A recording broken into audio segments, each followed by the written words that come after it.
three, and all on pace for a career high from long range. It's not about the percentage, though. These guys just want to continue to play well. The Thunder also very good at defending the three, Brian. Oklahoma City wins the tap. They'll have it to start the fourth and final frame. There is Shai Gilgeous-Alexander, gives to the veteran George Hill, splits a pair of defenders. The Oklahoma City Thunder open up scoring for Oklahoma City, and now continues to expand on his game. He has been a real delight for OKC. George, a former Thunder player, leaves it with two.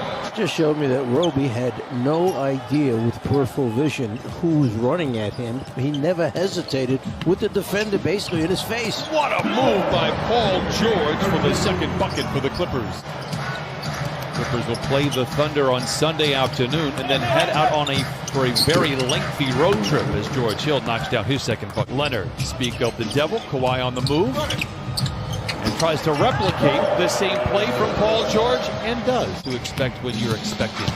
But now he is ready to go, and he's open for three. Makes the extra pass. Leonard for three. And the Clippers lead 12-6. Timeout Oklahoma City. And asked him, is there anything we should know? And he says, yeah, Nicholas Batum is trying to play. He just gave birth 40 minutes ago. Lob inside to Ibaka, and by he, of course, I mean his wife. Clippers open up a 10-point lead. Sixth time they've done that this year in the first quarter. Shai cuts it back down to 8. Saw a line of blue jerseys. They get it back outside to an open Ibaka for three, and he knocks it in. Started his career as a defensive specialist. Surged with 5 points. Double figures all but 4 games. Had single-digit games back-to-back as Kawhi Leonard probing the lane. Tough rebound by Ibaka, surrounded by blue jerseys, and lays it in. It's almost like Kennard got into the lane. Muscala again. Diallo to the rim and lays it home. The 19 slam dunk champion. Sleep going forward. 2 kids under 5, good for him. Shai to the rim and lays it home. A whistle and a timeout call by the Clippers. Out in front by 11. KC just 7 for 23. Leonard backing down, fading and firing and filling it up. And Kawhi Leonard now with 9. Double ball fake. Nobody buys it, and then he turns it over. How about Kawhi saving it and then bouncing it in to Lou Williams? Got that long arm out there, the big hand out. They got a piece of it and saved it. Oh my! Ivica Zubac, look out below. On the way out, listen, there's nobody big enough out there. Just dunk it every time. Muscala 0 for 4. Leonard with a left-handed flush. 31-14. Maladone inside to Muscala, and he knocks it in. For the man setting a screen for Lou Williams, Ivica Zubac. Zoo, step on those size 19s and take a ride. And the Clippers lead by 20. 3 seconds to play in the quarter. Diallo hit to the rim and lays it in. What you said, Brian, is sometimes teams will come in and overlook them because Zoo with the two-handed throwdown once again at the front of the rim. I'm saying the team sometimes will overlook them, feeling that this team we're going to have a win tonight. But when they get, all of a sudden they start making shots and they believe in themselves. Lou Williams down the lane. Oh, a graceful glide, blessed with finesse. They ranked 29th in the league in three-point percentage. Paul George, a little mid-range jumper. Efficiency numbers all across the board spike in a big way. But they have to own it. They didn't play well against Dallas. Mavericks made it pay. If they were forcing up shots, and there's a little pick of the pocket right there and the ability to finish over the top, Paul George. Back to Baisley with the shot clock into single digits. Not there. Rebound goes to Beverly. Back in the corner to George. A catch and shoot 3. He holds to finish and throws it in. Oklahoma City 2 for 21 from distance. If you're wondering why the Clippers are not going to see Paul George knock down the Shai in slow motion down the lane, twisting and turning, and knocks it in. He has 6, 57-31 Clippers. Points and 6 rebounds here in the first half.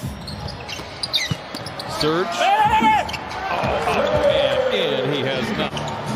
Maladon tries to drive on Lou, whips a pass on the far side to Dort. Good ball movement here for Oklahoma City, and George Hill, a gifted three-point shooter, knocks down the tray. Shea creating space on Batum and knocks down the three. 9 now for Shea Gilgeous-Alexander. Oklahoma City 16 of 44. The defense by Dort. Kawhi still puts up the shot from the free throw line and knocks it in. Leonard gets the lob inside, double team. George to Batum. Great look at a three, and yes, some new dad energy for Nicholas Batum, his second bucket. Best Paul George he can be. 16 points early on in this one, and I'd say about a quarter into the season, he's done just that, guys. Already getting MVP conversation surrounding Paul George right now. That's what kind of caused the delay for him at the start of the season. He's healthy, and the results are there. Gilgeous-Alexander to Baisley for a corner three. It's the 6th for Oklahoma City. Leonard works on Dort, skips it over to Kennard. Ibaka with the rebound, doing work inside. He is 5 for 5. Dort drives on Leonard, gets a great screen from Roby and finishes. Leonard back down on Dort. He's got the bulk to slow him down, but doesn't have the ability to stop that. You do. Kawhi tries to get around Hill with 6 to shoot. And knocks it down. And I would call that another semi-post-up. Ball goes halfway down, rattles out. Clippers 8 for 22 from above the arc, well below their season average of 44%. Roby inside, flushes it in. That has come down since halftime. Batum lobs it to George, and mid-flight lays it in. Walled off by Kennard. Roby gives to Shea Gilgeous-Alexander, surrounded by the long arms of Leonard. Good ball movement here by the Thunder, and Dort cashes in a tray. Ibaka. Shea down the lane and glides in for the score. Well, George takes a seat. Kennard now free for 3. Ibaka inside. He has 17 points and 11 rebounds. If you want me to bring the question up, are we running out of legitimate centers in the NBA because of the new style of play? It's an interesting question as Dort knocks it in. But tonight happens to be one of those nights where the Clippers are struggling shooting the basketball from behind the three-point line. Just 8 of 25. Leonard, floater is up and in. Well, Cleveland has played well, and they've been extremely short-handed up to this point. Missing 3 or 4, we see a three-pointer by Muscala go down there. Regaining that hefty advantage that they had. Good ball movement once again by Oklahoma City, and boy, Muscala knocks down another 3. Sure did. Batum stepped up to try and pick up a charge, and he just stepped right left and was there at the rim. Lou Williams counted in a foul. 8:09 to play. Clippers out in front, 89. Paul George, Kawhi Leonard, 2 weapons of mass destruction tonight, each with 27. How about Shea Gilgeous-Alexander with 22? Pretending to shoot the 3, then drives by his defender. Great ball movement again. George with the full intention, hands to Lou, and he lays it in. Great possession, Oklahoma City. Dort, strong drive, running over defenders. Count the foul. Goes on Paul George while you are healthy, because you just never know. Without question, and this is really where the coaches continuously between knock down that 3. When you ask the question, I guess I have to say yes. Lays it in, 116 to 102. A very balanced effort for the Clippers. 31 from Kawhi, 29.